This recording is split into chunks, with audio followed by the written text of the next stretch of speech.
La unidad debería producir bienestar, pero en verdad, la unidad de este mundo no la produce. Piensen ustedes en políticos, terroristas, anarquistas, la izquierda, la derecha, feministas y minorías sexuales, y también incluso, tristemente, algunas iglesias que tienen unidad, pero en verdad no logran producir bienestar. La respuesta que tenemos a eso es que la unidad de este mundo está basada en la toma de poder en el cual cada persona quiere llevar los beneficios de esa unidad a sus necesidades o a sus deseos particulares. Mientras que la unidad de Efesios, la unidad que nos presenta la Escritura, es una unidad que está basada en el Evangelio, un Evangelio que nos reconcilia con Dios, pero también nos reconcilia y nos pone en paz con nuestros hermanos. Y esa es la verdadera unidad que produce paz, y eso es lo que hoy esta Escritura nos quiere enseñar. Queridos hermanos, sean bienvenidos a una escuela dominical más en la primera iglesia de Concepción.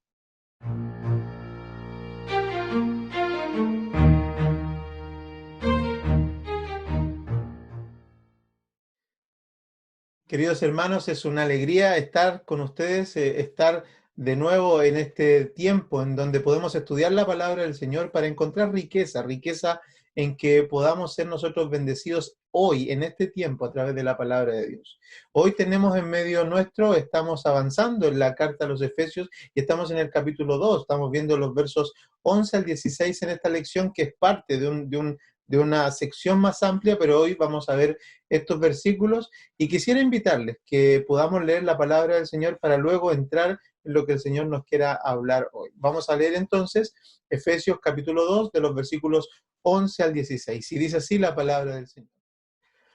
Por tanto, acordaos de que en otro tiempo vosotros los gentiles en cuanto a la carne erais llamados incircuncisión por la llamada circuncisión hecha con mano en la carne. En aquel tiempo estabais sin Cristo, alejados de la ciudadanía de Israel y ajenos a los pactos de la promesa, sin esperanza y sin Dios en el mundo.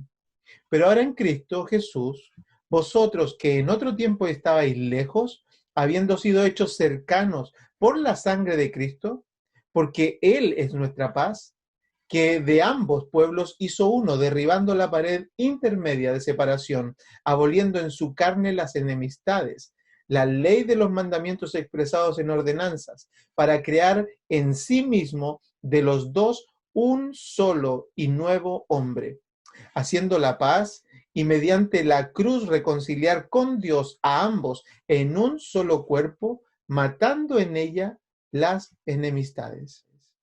Les invito a que oremos y demos gracias al Señor. Padre, rogamos, Señor, que esta tarde tu palabra sea propicia a nuestras necesidades y nos ayude, Señor, a encontrar en ella la salud que nuestra alma necesita, Señor. El vigor que nuestra fe, Señor, necesita. Y la luz, Señor, que nuestra vida y nuestro caminar necesita desde ti. Señor mío, ayúdanos, prepara nuestros corazones, ayuda al predicador y ayuda a los que oyen, Señor. Abre nuestros sentidos espirituales, nuestros ojos, nuestros oídos, para ser receptivos a tu voz, Señor. Agradecemos tu bondad en Cristo Jesús. Amén. Amén. Hermanos, damos gracias al Señor y tenemos este privilegio de hablar, de poder seguir avanzando en nuestro estudio de la epístola del apóstol Pablo a los Efesios.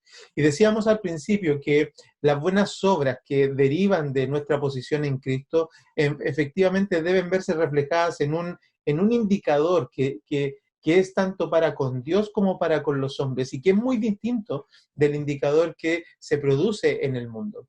El indicador de que estamos en una posición nueva, en una posición de renovación, de novedad de vida, en una posición de hombres regenerados por el Evangelio de Jesucristo, es una posición que supone en nosotros el despliegue de un sentimiento de paz, el despliegue de un sentimiento de armonía con Dios de manera, digamos, vertical, pero también de manera horizontal hacia con los hombres. Estamos en paz con Dios, pero también estamos en paz con los hombres. Eso es lo que propone el texto que hoy día estamos leyendo, el texto que nos muestra la idea de que Pablo quiere que nosotros comprendamos que así como todos venimos a Cristo, no podemos nosotros, cuando venimos a Cristo, todo aquel que viene al Señor, al Salvador, por el Evangelio, no tendrá nunca puntos de desencuentro. No debería existir esa situación. En cuanto a la vida, diferencias, por supuesto, de las naturalezas humanas, de nuestros caracteres, pero en términos de la visión, de la manera de vivir, no debiera haber desencuentros. Así es que todo aquel que viene a Cristo no tendrá puntos de desencuentro. Hay unidad de pensamiento en Cristo, hay unidad de propósito en Cristo y hay unidad de esperanza en Cristo. Sin barreras, sin reservas. ¿Por qué? Porque finalmente en Cristo, la proposición del Evangelio es que en Cristo no hay ciudadanos de segunda clase, en Cristo todos somos uno.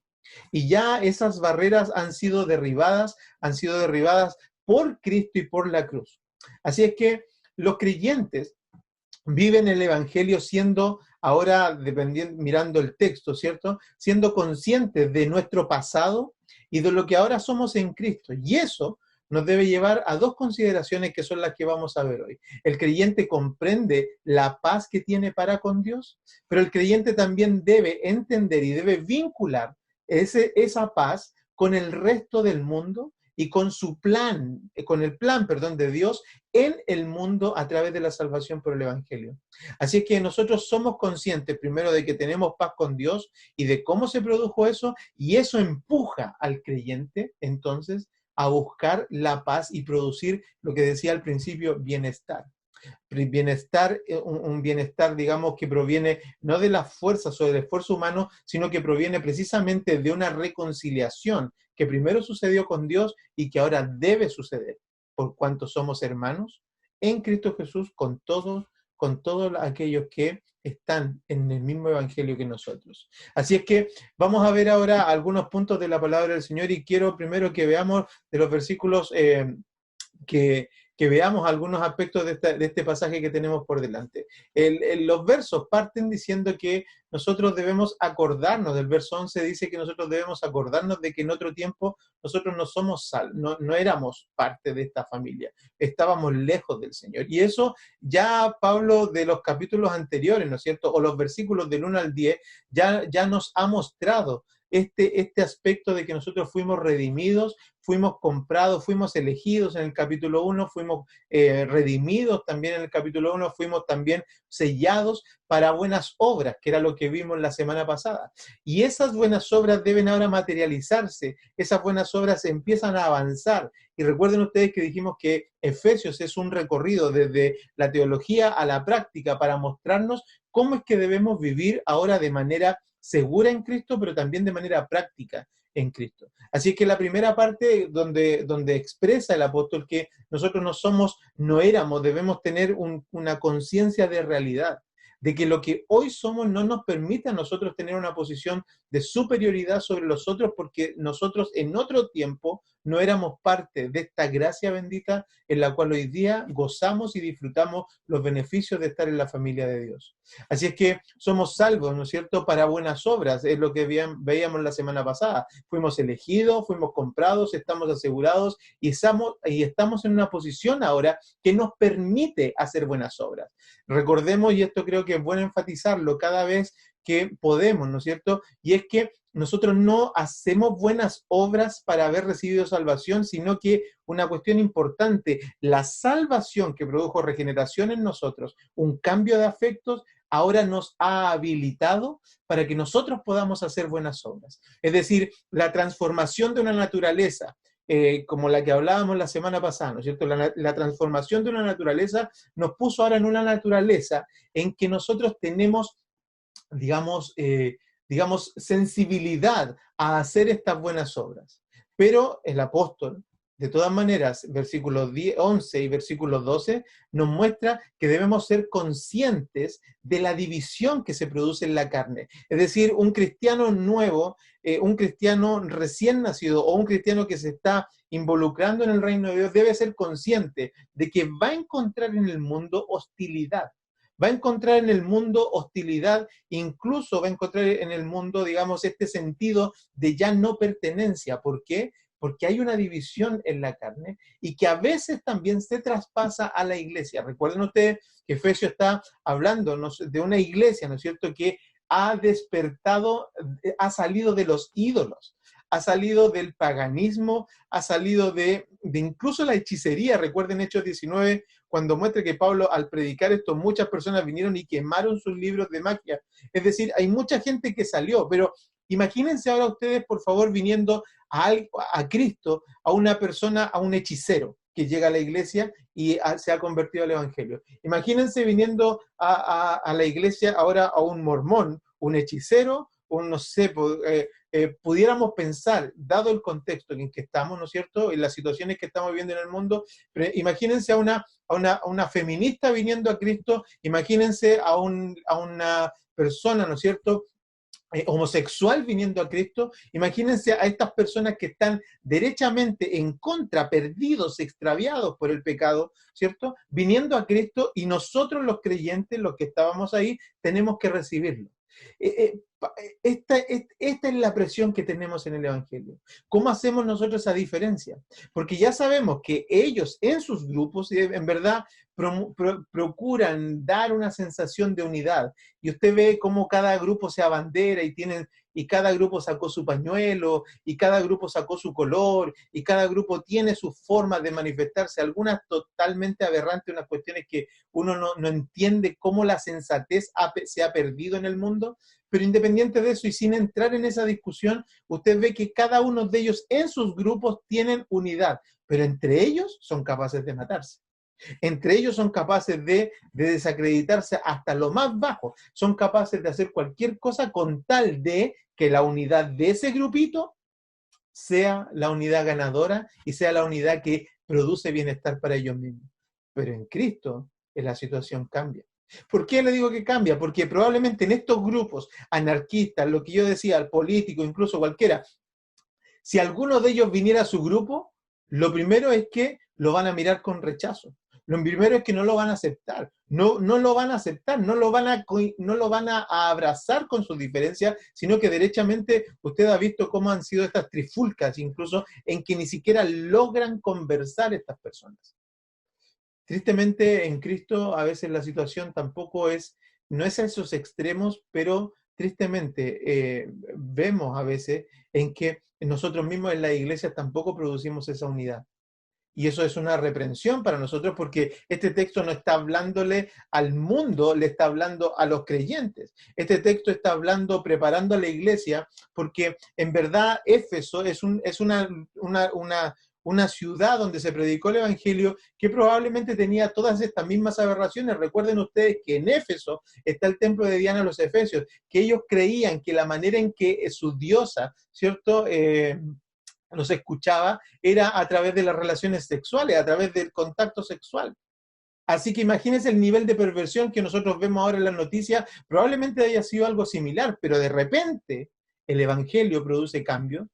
De repente el evangelio valiente de hombres y personas, de hombres, ¿no es cierto?, que de familias también, de personas que se dedicaron a predicar el evangelio con valentía, produjo la conversión usados por Dios. Y ahora estas personas vienen y se encuentran un gentil pagano de Éfeso, un griego, un romano, y se encuentra un judío. Y el evangelio, y Pablo está diciendo, consideren de dónde vienen. Antes de emitir cualquier juicio, consideren de dónde vienen. ¿Cómo se manifiesta esto? Es que en el mundo nosotros sabemos que estas divisiones son así. El mundo, la división es un negocio. La división es un negocio. Piensen ustedes también de nuevo en los grupos, por favor.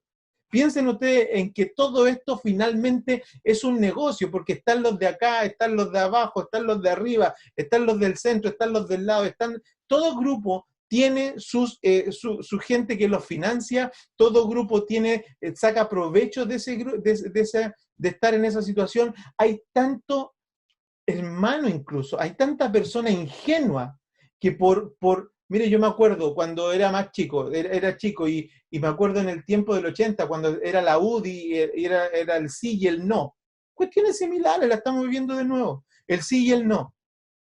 Me acuerdo yo que personas de la población donde yo vivía, porque por el simple hecho de que nos regalaran una polera, ¿cierto? Porque era algo que no teníamos, engañados por eso, ¿no es cierto? Ilusionados por una polera, íbamos a una plaza y agarrábamos un globo, ¿no es cierto? Y nos ponían ahí en una plaza, nos regalaban polera, nosotros que éramos más chicos íbamos, ¿por qué? Por los regalos. Entonces se armaba un lote de gente, era lógico, si alguien llegaba a una población regalando polera donde nosotros todos éramos pobres, nosotros íbamos, agarrábamos las poleras y yo no me daba cuenta y de repente tenía una polera puesta de la UDI y estaba en una plaza, ¿y para qué? Para sacarnos la foto.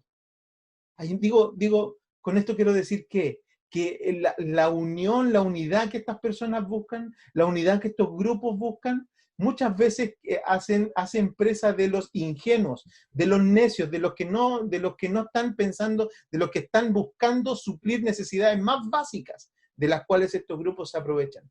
Se aprovechan, por ejemplo, hoy día eh, con una promesa, ¿no es cierto?, de que te va a ir mejor si dices, por ejemplo, apruebo, que te va a ir mejor, que te vamos a dar gratis, que te vamos a dar muchos beneficios, que va a producir esto de los cambios, uno para arriba, para otro, para aquí, para allá. Cualquiera de las cosas que están promulgando, que están diciendo, son en base a las promesas de aquellos nosotros que de repente tenemos necesidades más básicas y no estamos pensando en lo que ellos están pensando. Entonces nosotros vamos y adherimos a eso. ¿Por qué? Porque nosotros queremos queremos saciar algo más básico que puede ser muy inocente. Pero el creyente no debe caer en esa trampa. El cristiano debe ser más sabio en ese sentido. Debe saber que la unidad en el mundo produce estas divisiones. Por eso Pablo dice, mire, antes ustedes sin Cristo, ustedes estaban así de divididos y era normal. Es normal que un mundano esté dividido. Es normal que un mundano abrace causas por aquí, por allá, tratando de suplir sus necesidades. ¿Por qué? Porque no tiene a Cristo. Porque no tiene suplidas sus necesidades básicas. Pero si tú eres cristiano, tú tienes suplidas tus necesidades. Si tú eres cristiano, tú tienes suplidas tus anhelos, incluso tu esperanza debiera ser en Cristo. ¿Por qué? Porque estamos unidos en Cristo. Esta división que nos muestra, esta división en la carne de que alguien era incircunciso, otro circunciso, nos muestra la manifestación del pecado. Una división que se produce en la carne porque el hombre sin Dios está en manos del pecado, hermano. Debes entender eso. Y no te engañes. Esta no es una cuestión de qué partido me conviene, no es una cuestión de qué ideología me conviene, esta es una cuestión que tiene que pensarse a la luz de que todas nuestras decisiones son morales y están demandadas por Dios, que fue quien nos redimió.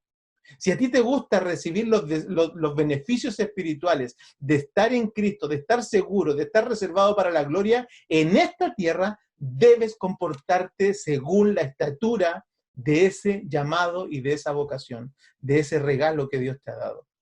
Así es que los que están sin Dios, por supuesto, están en manos del pecado, pero nosotros, los que estamos en Cristo, somos personas que tenemos ahora una nueva naturaleza. ¿Cuál es esa naturaleza? La que se expresa en los versículos 2 al 16. Así es que si somos conscientes de nuestras divisiones, ¿no es cierto?, de lo que produce el pecado, Pablo quiere que nosotros seamos conscientes de eso, que seamos conscientes de que antes de Cristo es diferente a después de Cristo. Antes de Cristo es natural que personas se abanderen, es natural que personas sean clasistas, es natural que personas sean así de polarizadas, pero en Cristo es diferente. Versos 12 al 16, o 13 al 16, perdón.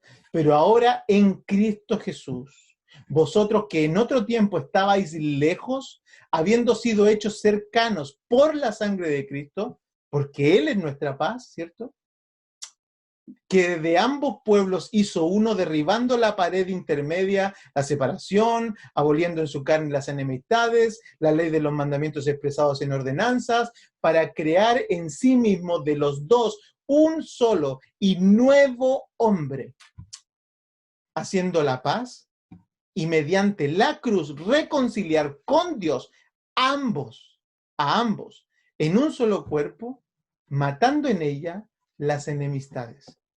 Fíjate lo que pasa entonces ahora después de Cristo. El antes de Cristo ya lo vimos. El antes de Cristo es la polarización. El antes de Cristo es que personas sin sentido abracen causas sin... Creo que esto es importante decirlo. Personas abrazan causas no midiendo las consecuencias de esas causas. no midiendo las consecuencias de las tomas de decisiones. Para algunos, y quiero insistir en esto, para algunos es una cuestión simple decir, bueno, pero si en verdad, ¿qué tanto problema va a ser si este mundo es malo? No están midiendo las consecuencias de tus decisiones. Porque recuerda que tu naturaleza ya no te pertenece a ti, le pertenece a Dios. ¿Sí? Y lo otro es que nosotros ahora, siendo hijos del Señor, tenemos una posición distinta. Fíjate, nosotros no podemos ser menos que lo que es nuestro Padre. Nosotros no podemos estar lejos, fuera del alcance de lo que el Evangelio ha destinado para sus hijos. Ahora, en Cristo Jesús, vosotros que en otro tiempo estabais lejos, habéis sido hechos cercanos por la sangre de Cristo. Hoy día en Estados Unidos hay todo un tema con el asunto de las razas, ¿no es cierto? Con el asunto de la discriminación, y que en Estados Unidos y aquí también nosotros lo tenemos, mapuches, chilenos, ¿cierto? Nos llamamos diferentes, tenemos ese asunto, tenemos esas complicaciones. Pero si nosotros consideráramos, y por eso que creo que el Evangelio y las iglesias son esenciales, porque si las iglesias se dedicaran a predicar esto, si las iglesias se dedicaran a hablar del Evangelio, que es en verdad una cuestión mayor, superior a cualquier tipo de ideología, donde las personas tendrían que venir a Cristo y en Cristo encontrar su unidad, estaríamos viendo cosas como esta. Estaríamos viendo en las noticias gente diciendo, oigan, pero si nosotros no estamos divididos, no podemos estar divididos, tenemos que estar juntos, porque Dios nos hizo uno y ahora somos uno. ¿Por qué estar peleando? No nos dividamos, unámonos, no nos dividamos, encontremos conciliación, no nos dividamos, colaboremos para que el pecado sea erradicado. Pero eso no lo vamos a ver. No lo vamos a ver. Porque los medios están tomados por Satanás, porque la entretención está tomada por Satanás, porque la música está tomada por Satanás. Así es que, hermano del mundo, no esperes nada. Predica el Evangelio y conviértete tú y ayuda a tu familia a que también conozca el Evangelio profundamente y ampliamente para que no seas engañado por el mal. Porque en Cristo, ahora nosotros, que habíamos sido lejanos entre hermanos, entre personas creadas por Dios, ahora los que están en Cristo son uno y no tienen división. Habéis sido hechos cercanos por la sangre de Cristo. Cercanos quiere decir que era una cuestión de distancia, ¿no es cierto? Física. Antes estaban separados, como sucede, ¿cierto? Los ricos por allá arriba, alejados porque no quieren que los miserables pobres los toquemos para que no les manchemos las cosas, y los pobres, ¿no es cierto?, acá metidos en nuestro propio caldo de cabeza porque los ricos, ¿no es cierto?, nos odian y nosotros también odiamos a los ricos. Una incomprensión que solo el Evangelio puede diluir.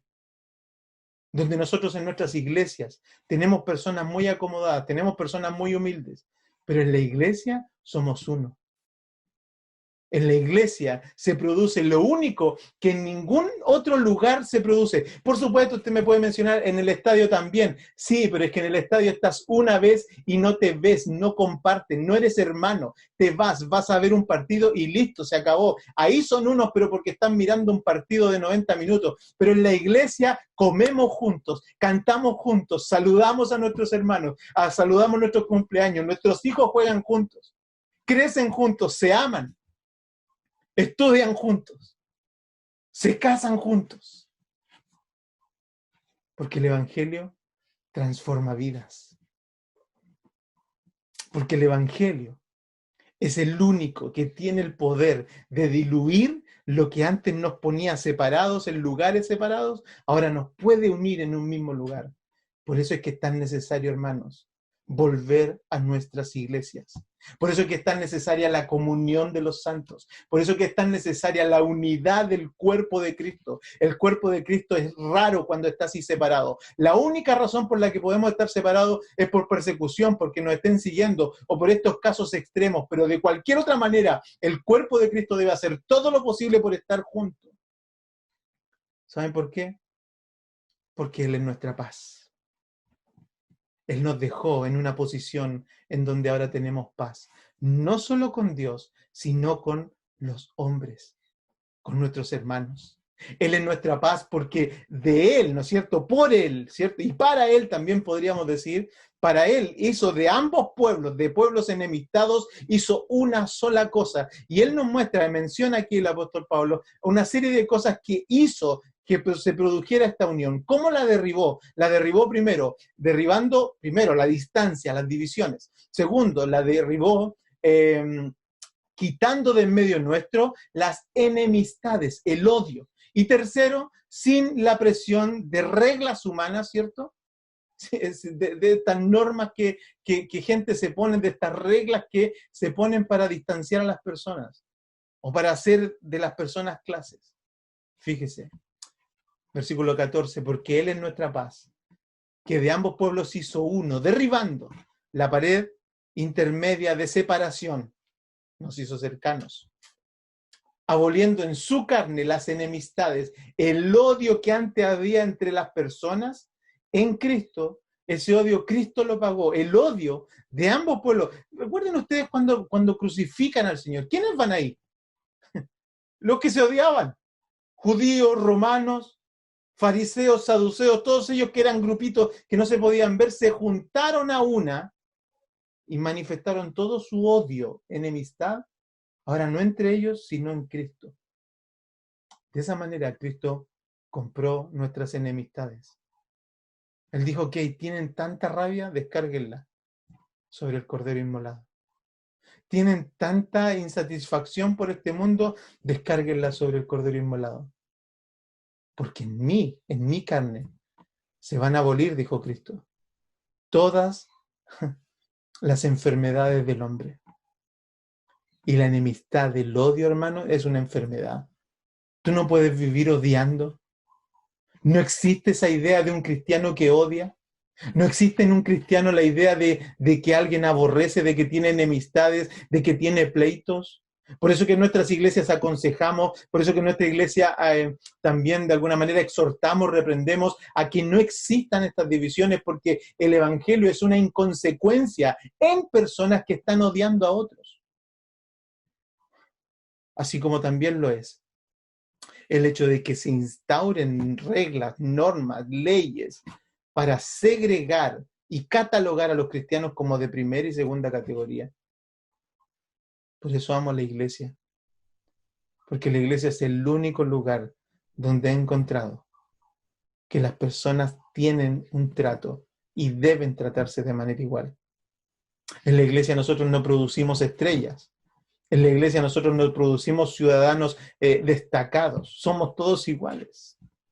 Tratamos y debemos luchar porque nunca una persona destaque más que otra, incluso entre nosotros los ministros, incluso entre nosotros en la relación de la iglesia, entre pastor y hermanos, no debiera ser una cuestión que se destaque, una cosa en donde nosotros hagamos ciudadanos de primera o segunda clase. No existen los grupitos más cercanos, no existe el regalón del pastor, no debe existir el regalón de los oficiales, no debe existir el regalón de los grupitos de los hermanos, no debe existir el que tiene más y preponderancia porque pudiera ser que tiene mayor situación económica y aporta más. Eso no debe existir, es una aberración, es una contradicción con el Evangelio. El Evangelio nos puso a todos en una misma línea, para bien y para mal. Para bien, aquellos que estaban en segunda categoría, recuerden, hermanos, que el Evangelio es el único sistema de pensamiento que prestigió a la mujer en una generación donde la mujer valía nada, que prestigió a los niños cuando los niños recién nacidos eran un estorbo si es que no nacían sanos. El Evangelio los prestigió, los dignificó. El Evangelio ha producido tanto bien a la humanidad. Por esta razón, de que habla el Evangelio, de una unidad en Cristo, que supera cualquier división que tengamos entre nosotros los humanos, que debe ser redimida cualquier división que tenemos nosotros los humanos. El Evangelio nos ha ayudado a ponernos en una posición de paz con Dios, con los hombres, derribando las divisiones, derribando enemistades, pero también derribando la presión de las reglas humanas. Y todo esto fue producido por la cruz de Cristo. Así que, hermanos, ¿qué aprendemos de esto? ¿Qué aprendemos de estos versículos donde estamos viendo esta división tan marcada de lo que éramos antes, lo que somos ahora, de cómo esta posición en Cristo nos ayuda a nosotros ahora a obrar de manera buena porque tenemos una nueva naturaleza? Debemos hacerlo porque ahora tenemos una nueva naturaleza, hemos despertado estos afectos, debemos buscar el bien, debemos buscar la paz, debemos buscar la unidad. Si Cristo la compró, entonces hay que ir a buscarla. ¿Compraría usted algo que después no iría a buscar?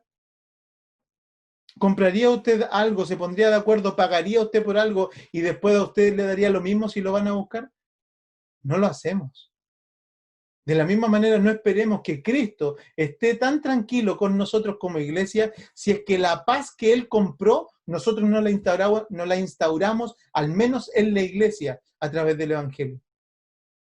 No deberíamos estar tranquilos, porque Él vendrá y nos pedirá cuentas por eso.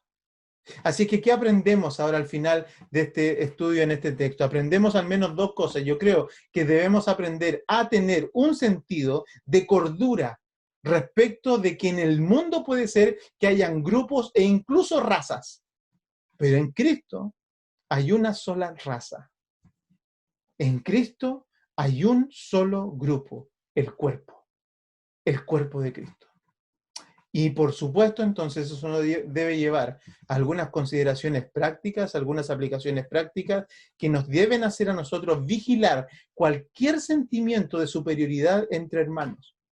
De superioridad, de que nosotros hagamos diferencia en términos de las oportunidades, en términos del trato, en términos de la compasión, en términos del perdón y en términos de las relaciones. Si incluso mañana llegara una persona de alguno de estos grupos que hoy nos hacen tanto daño, llegare a Cristo, esa persona debe sentir el amor y la bondad del Salvador, tanto como la sentimos nosotros el día que Cristo nos salvó. ¿Por qué? Porque nosotros predicamos y amamos la verdad y amamos de verdad. No por una ocurrencia humana, sino por una consideración de la palabra. Hermano, piensa en esto. Piensa en que la posición que tienes en Cristo debe movernos a un ejercicio práctico de nuestra fe y reconocer el sentido de desunión, de enemistad, de odio que produce el mundo y la carne sin Cristo es algo sensato para nosotros, debemos comprenderlo, pero también debemos reconsiderar y debemos entender y aplicar el hecho de que hoy en Cristo somos uno, el Señor compró esa paz, no es nuestra, pero sí la disfrutamos nosotros y debemos esforzarnos porque esa paz sea cumplida. No te engañes por el mundo. No te dejes amedrentar por el mundo. Busca la paz y síguela, porque ese es el don de Dios comprado por Cristo en la cruz para su iglesia y para su gloria. Que el Señor te bendiga y nos vemos en la próxima escuela dominical.